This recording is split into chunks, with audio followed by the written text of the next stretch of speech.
নমস্কার, আশা করছি সবাই ভালো আছেন। একটি নতুন ব্লগে সবাইকে স্বাগত জানাই।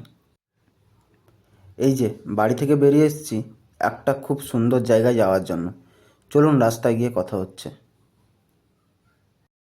এই যে চলে এলাম এখন, একজন দাদাকে পিক করব এখান থেকে আমার বাইকে দিয়ে। এই যে এটা তার বাড়ির সামনে দিয়ে তারপর যাব দুজনে একটা খুব সুন্দর জায়গায়।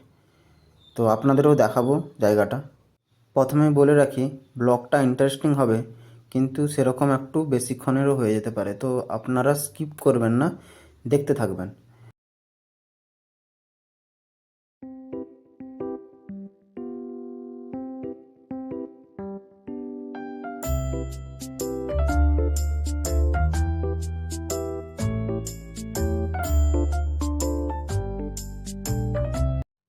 এই যে বলতে বলতে আমরা চলে এসেছি মশাগাঁ।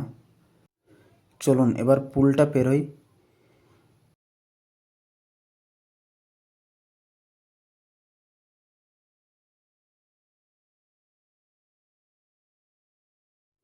এই যে চলে এলাম আমরা কাঁথি রেল ক্রসিংয়ের কাছে। এবার আমরা এখান থেকে চলে যাব সোজা কাঁথিতে। ইধারে একটু দেখি দাও সেকশন দিকে।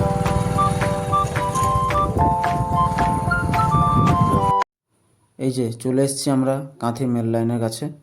এবার এই রাস্তা ধরে চলে যাব আমরা ওই জায়গাটার উদ্দেশ্যে।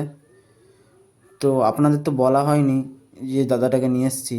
আপনারা নিশ্চয়ই আমার ওই ৭৮তম স্বাধীনতা দিবসের যে উদযাপনের ব্লগটা দিয়েছিলাম ওটা নিশ্চয়ই দেখেছেন আপনারা। যদি না দেখে থাকেন তো একবার নিশ্চয়ই দেখবেন। ওইখানে যে দাদাটা বক্তৃতা দিচ্ছিলেন ওই দাদাকেই নিয়ে এসেছি এখন। আমি ছোটোবেলায় ওনার সাথে অনেক ঘোরাফেরা করতাম, কিন্তু উনি নার্সিং পড়ে এখন একটা ভালো জব করছেন, তাই আর সেরকম সুযোগও হয়ে ওঠেনি। তাই বাড়ি এসেছিলেন স্বাধীনতা দিবসে, তাই ওনাকে নিয়ে একটু বেরিয়ে এলাম আর কি। এই যে দেখছেন দীঘা বাইপাস। দীঘা বাইপাস থেকে কিছুটা এলেই ডান দিকে ভেঙে আসতে হবে, এই রাস্তায় দিলে চলে যাব আমরা ওইখানে।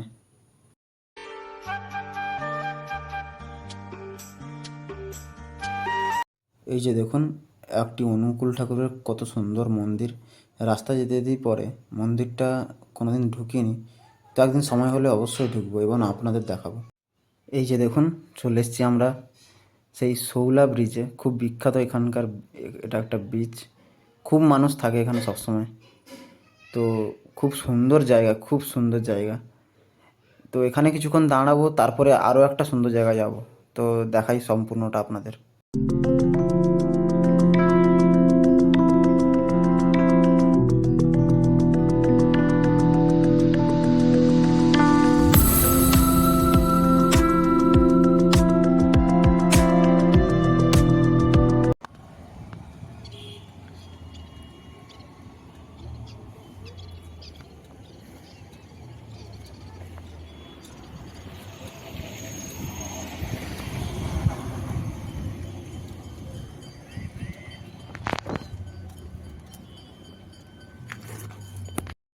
এই যে শৌলা ব্রিজকে পিছনে ফেলে চলে এলাম সামনের দিকে এগিয়ে একটি আরও খুব সুন্দর জায়গার উদ্দেশ্যে। বলতে বলতেই চলে এলাম আমরা সেই সমুদ্র সৈকতের কিনারে। চলুন এবার সমুদ্রে গিয়ে আপনাদের একটু দেখাই।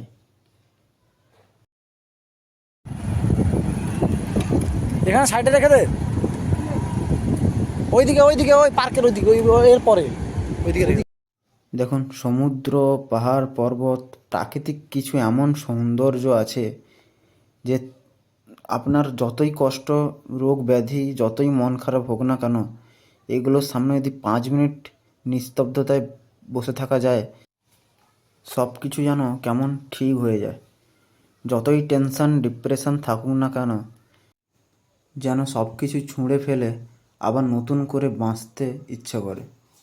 চলুন তো এই সমুদ্র সৈকতে বসি এবং একটু আড্ডা দেওয়া যাক।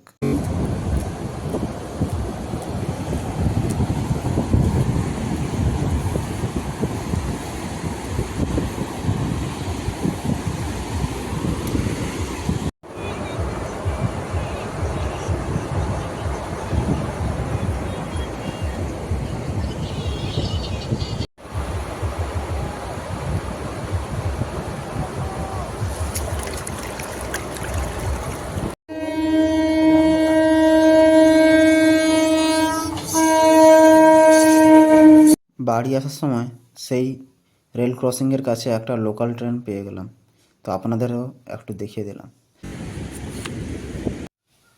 আজকের মতো ব্লগটি এখানেই শেষ করছি। নিজেদের খেয়াল রাখবেন এবং ভালো থাকবেন, সবাই সুস্থ থাকবেন। দেখা হচ্ছে একটি নতুন ব্লগের সাথে। কেমন লাগলো একটু কমেন্টে জানাবেন।